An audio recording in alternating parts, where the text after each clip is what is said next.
Assalamualaikum warahmatullahi wabarakatuh. Salam rahayu, rahayu, rahayu. Jumpa lagi dengan saya di channel New ID Sauler Tutorial. Di kesempatan kali ini ada servisan handphone yaitu Xiaomi Redmi Note 10 4G yang kemarin sempat saya berbagi tutorial, yaitu untuk memperbaiki handphone ini dengan kondisi saya terima mati total, tidak menyala. Dan di kesempatan kali ini saya ingin berbagi tutorial di part kedua ya teman-teman, agar kalian tidak ketinggalan di bagian pengerjaan awal atau proses di bagian part pertama. Kalian bisa cek linknya di kolom deskripsi untuk perbaikan handphone di handphone ini, yaitu Xiaomi Redmi Note 10 4G dengan kendala awal ini mati total teman-teman. Seperti ini adalah cuplikan dari part pertama, yaitu saya cek itu untuk saya koneksikan menggunakan charger USB doktor atau USB tester, itu hanya menandakan di angka 0,41 ampere dan handphonenya tidak menyala, layarnya pun tidak tampil teman-teman. Dan setelah saya coba untuk pengecekan lebih detail, lebih dalam untuk pembongkaran handphonenya, kalian bisa cek linknya di kolom deskripsi. Sekali lagi untuk perbaikan di tahap awal atau di proses part pertama, kalian bisa cek linknya di kolom deskripsi. Ini setelah saya cek untuk infonya itu bekas kena air teman-teman, karena banyak terdapat beberapa bagian spare part itu terdapat korosi atau seperti jamur yang sudah kering atau bekas kemasukan air dan sudah pernah diperbaiki di teknisi lain. Itu sama sekali handphonenya tidak mau tampil untuk gambar LCD-nya dan juga tidak bisa dicas teman-teman. Oke, untuk di bagian ini sengaja saya kasih cuplikan sedikit ya teman-teman, tujuannya agar terhindar dari salah paham untuk proses awal pengerjaan. Dan untuk di bagian part kedua ini nanti kita akan coba untuk meneruskan di episode yang kemarin, yaitu kendala handphonenya tidak bisa dicas. Ini adalah bagian untuk papan charger ya teman-teman, atau bagian motherboardnya. Untuk di bagian soket konektor mainboard itu masih terdapat sisa korosi dan kaki konektornya itu agak sedikit hangus teman-teman. Dan untuk di bagian soket konektor chargernya itu bagian dalam konektor terlihat jelas sebagian kaki itu masih ada sisa jamur atau korosi teman-teman, yang menyebabkan handphone mati total dan tidak bisa dicas. Sedangkan untuk layar LCD yang tidak tampil itu disebabkan oleh ini teman-teman. Untuk di bagian soket konektor LCD itu sebelumnya sudah diperbaiki dan bikin sebagian pin konektor itu rusak teman-teman, dan sudah saya coba untuk memperbaiki agar LCD-nya itu tidak perlu diganti, namun ternyata hasilnya tetap sama.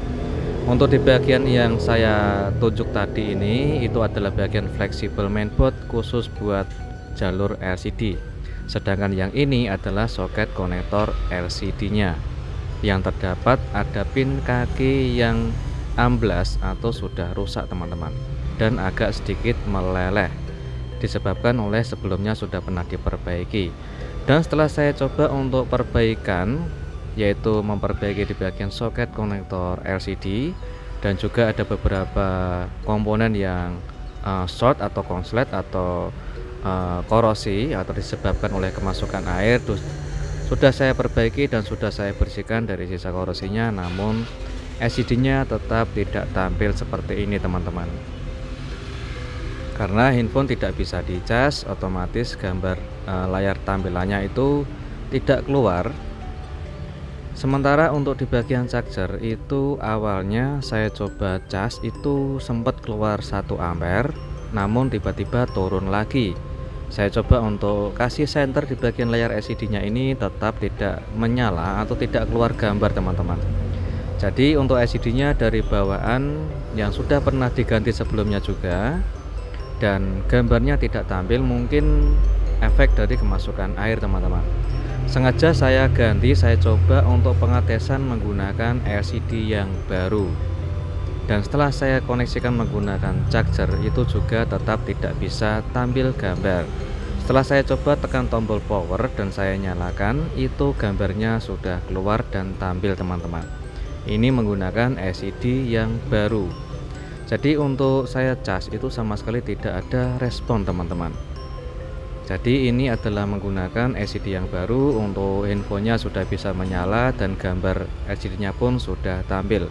Tinggal untuk perbaikan di bagian chargernya karena tidak bisa terhubung atau tidak bisa dicas sama sekali teman-teman. Oke, untuk di bagian part yang pertama kalian bisa cek linknya di kolom deskripsi bagaimana cara proses penggantian dan perbaikan handphone ini untuk penggantian LCD dan juga perbaikan ada beberapa komponen yang korosi atau rusak teman-teman. Oke, untuk infonya sudah saya nyalakan. Ini setelah saya selesai penggantian LCD atau selesai pemasangan LCD.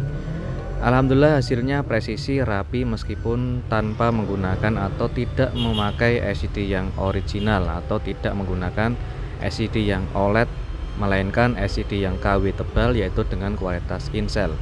Untuk saya cas sama sekali tidak ada respon ya teman-teman. Jadi kita coba untuk langsung mengerjakan untuk perbaikan di bagian charger yang not respon atau sama sekali tidak bisa dicas.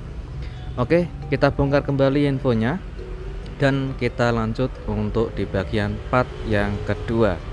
Di tahap ini kita cek dulu menggunakan alat multitester teman-teman untuk mengetahui hambatan arus voltnya.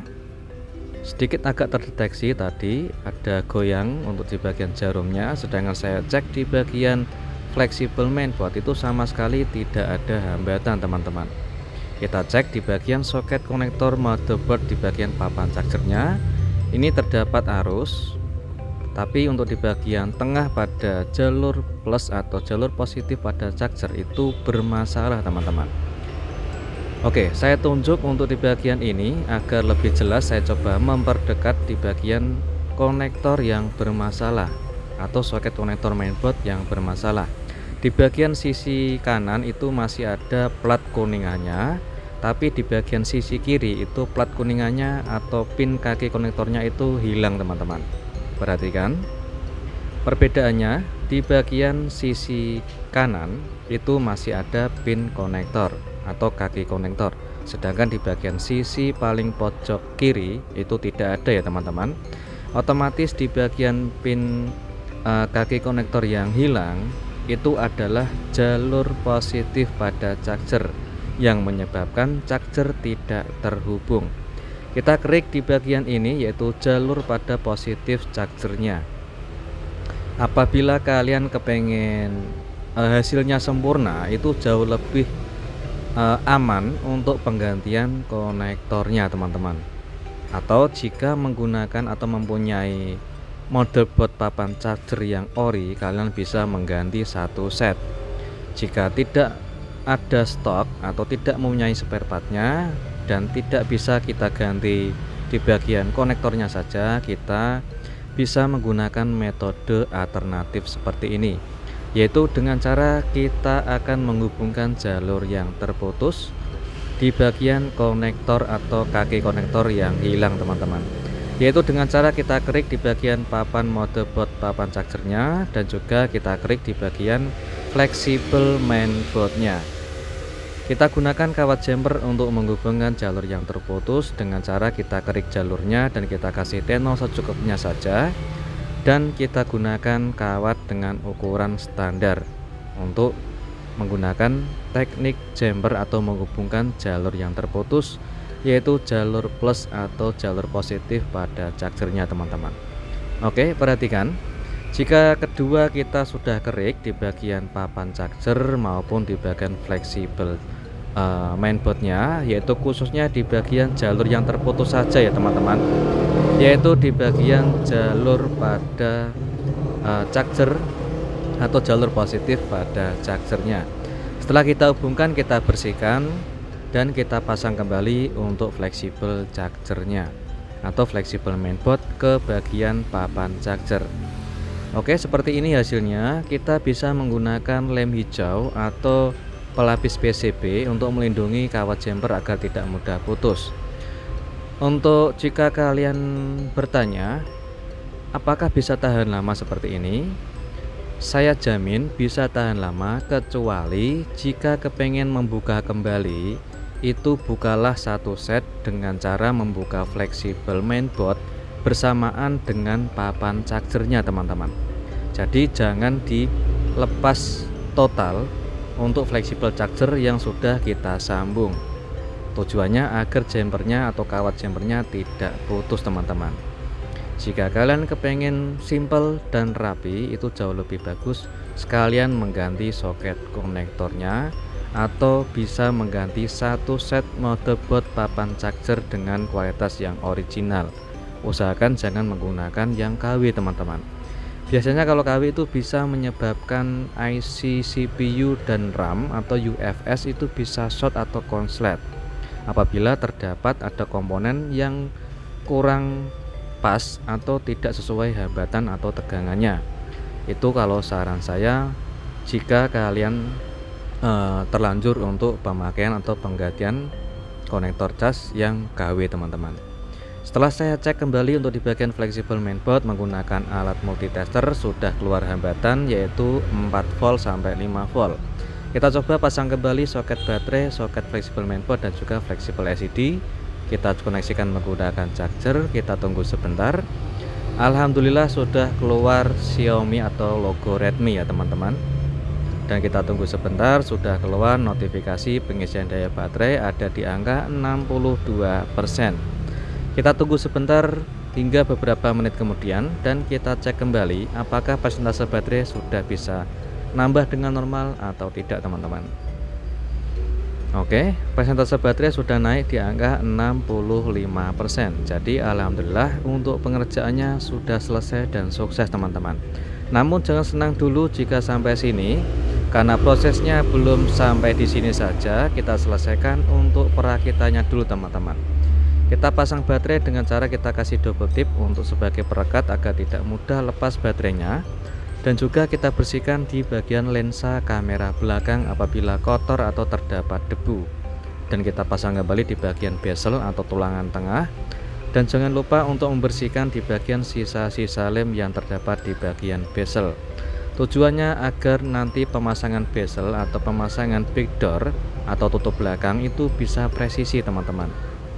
Dan tidak bikin ada kerenggangan antara big door dan juga tulangan tengahnya. Dan juga di bagian big door apabila terdapat sisa lem seperti ini yang sangat banyak, kita bersihkan dulu teman-teman.